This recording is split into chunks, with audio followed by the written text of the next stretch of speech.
Alright, so life on the tube. This is my video for today. And I kind of just took lots of clips when I was walking to work. Yeah, so hope you guys enjoyed the video. Okay, so as a born and bred Londoner, the tube is just absolutely essential. Especially for those of us who are just baffled by bus routes, refuse to pay congestion charge, or have just decided not to tempt death by cycling into the city. The first time I went on the tube was in primary school. You know, we went to some museum, like natural history or science museum, I forgot which one. And all I remember is just being squashed to the side of the carriage and being fascinated by the open button next to the door. And just note to tourists, that button is actually useless, so don't bother pressing it. Then I moved into secondary school, and hanging out with friends required going to more exotic places like Leicester Square, and I had to take the tube. So to an extent, the Underground played a part in my upbringing, you know, paving the road to independence, you could say. Because I had to navigate my way to and from central London, you know, the maze-like transport network, which you can totally get lost in. Well, not really, there's signs everywhere, but just being solely responsible for my own existence, you know, I felt pretty proud. And I'm just picturing myself now in my mid-length hair, bobbing around in flared jeans and brightly coloured Converses. And do you remember those tops we used to wear where it was like both t-shirt and a long sleeve shirt at the same time? I thought I looked so cool.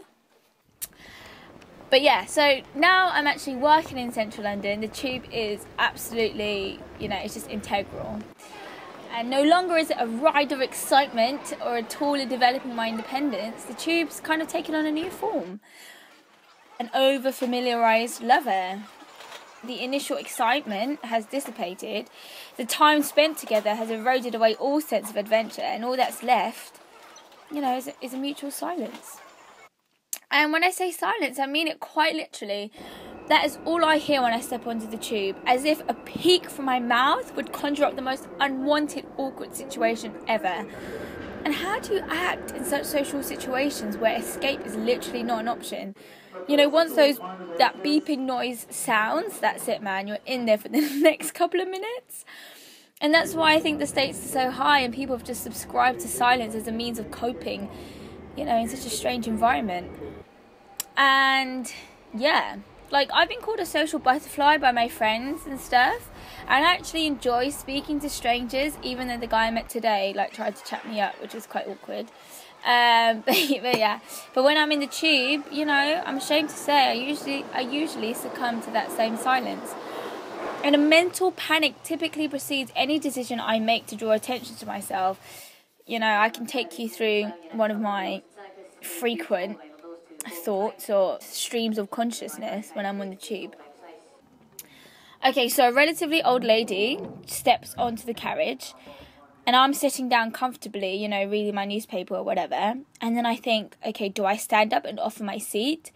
And then I look around, I'm thinking, okay, is anyone else going to offer their seat? I guess not. But then I think, oh my gosh, what if she's not actually that old? And by me standing up and offering my seat as if she's an elderly woman, you know, offends her, that would be so bad. So I usually, in such situations where I'm not able to suss out her age, I just remain seated. So yeah, those are the thoughts, and I usually get really red and hot because I'm just like, oh my gosh, what do I do? Do I say something or do I not? But yeah, please tell me I'm not alone in this. But yeah, I hope you enjoyed the video and have an awesome week, and God bless you loads. See you!